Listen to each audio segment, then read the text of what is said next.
When I grow up, I want to be a rock star. When I grow up, I want to be a professional athlete. These are the answer of kids when they were asked what they wanted to do when they got older. Being a kid means that you're secure in the knowledge that no dreams are too big and no goals are out of reach. Have you ever wondered what happened to this mindset and just wish that you could have it back? Good morning. My name is Abby Connor, and today I'm going to be speaking about the problem of depression amongst college students and the negative effects it has on our futures.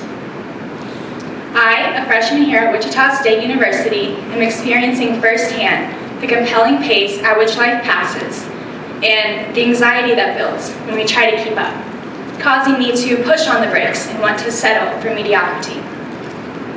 I also had an experience about 2 years ago with a friend who let depression take over her life without receiving the proper help that she needed. This led her to make the decision to end the suffering by taking her own life at the young age of 16. Ever since then, I've been wondering for an explanation as to why this is so common and why it is so overlooked. The last few weeks, I've been researching so that I can share with you today. First, the presence of depression among college students and the negative effects it has on our futures. Second, my plan to fix it and raise awareness. And third, what the benefits it will bring to this university. In the article, Life Expectancy in the U.S., published by USA Today, on November 17, 2014, Larry Copel says that the average American lives to be 78. We need to realize that we have so much life left ahead of us and that now is the time to make a change. So first, what is our problem? In a study done by the National College Health Association on November 17, 2014, published by the JED Foundation, they examined data from 125,000 students from 150 different universities. In this study, they found that college students ages 18 to 24 have more reports of depression than any other age group.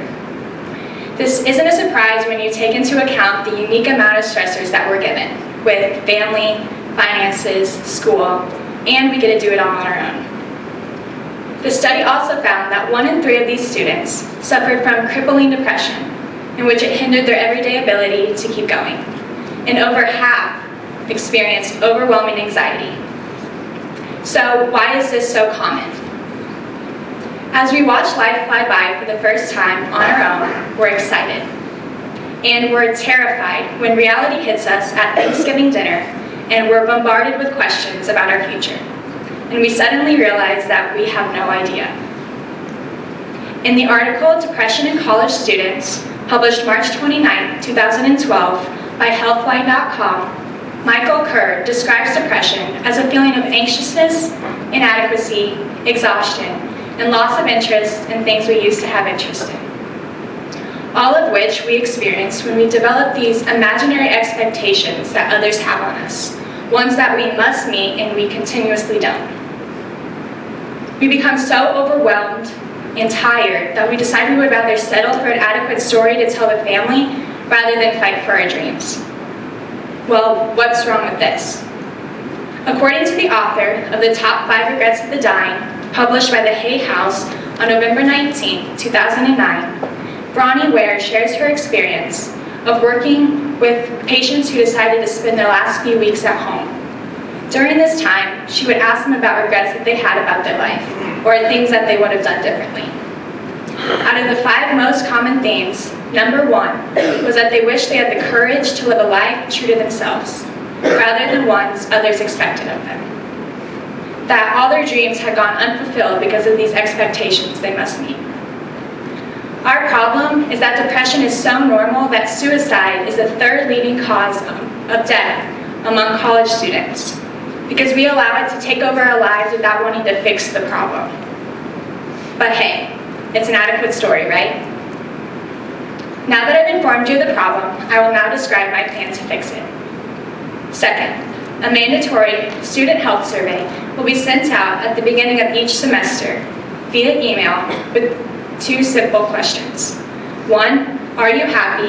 And 2, what is one goal that you have achieved or worked towards achieving this semester? Answered in a few sentences, each student will complete one and send it back to their advisors to look at before they're able to pick out their classes. The advisors will then utilize this evaluation to direct the individual student in courses most beneficial for them, with the appropriate amount of course load that they can handle. They will also offer counseling options if the survey indicates and/or the student shows interest. Now that you know my plan, I will show the benefits that it will bring to us students. Third, by mandating this survey, the first step of raising awareness of depression at the university will be taken. By using this survey, the advisors will become more aware of the individual student needs, and there will be one more person to hold us accountable to make sure that we're on the right path of doing what we love. The survey will also raise awareness in each one of us. While filling out this survey, if we have the slight inclination to answer negatively, we can turn the question back on us and ask ourselves, what are we doing? Why aren't we doing what we love? By asking ourselves these questions in college, we avoid waking up in 40 years hating our lives because we didn't have the courage to live a life true to ourselves. I do believe this survey will have an impact on the problem of depression that is so present in our lives today. And as Mother Teresa said, we feel as if what we do is a drop in the ocean, but the ocean would be less without that drop. In conclusion, today I told you, first, the problem of depression and the effects that it has in our futures. Second, my plan to raise awareness and fix it. And third, the benefits that my plan will bring. While researching, I found a powerful quote by Lee Brown, who says that the graveyard is the wealthiest place on earth, because it is here that you will find all the hopes and dreams that were never fulfilled, the books that were never written, the songs that were never sung, and the inventions that were never shared. But the thing is, though, we aren't in the graveyard yet. So let's make the change, however small it may be. Have the courage to ask ourselves if we're doing everything in our power to fulfill our potential or if we're settling. Wake up every day with the one goal to make our future selves proud and never be afraid to embrace the things that drive our passion, because this is what makes us thrive. So I urge you to join me in making Wichita State University the new wealthiest place on earth by emailing President Bartow today before you get out of your seats at president@wichita.edu and tell him to implement this student health survey. Thank you.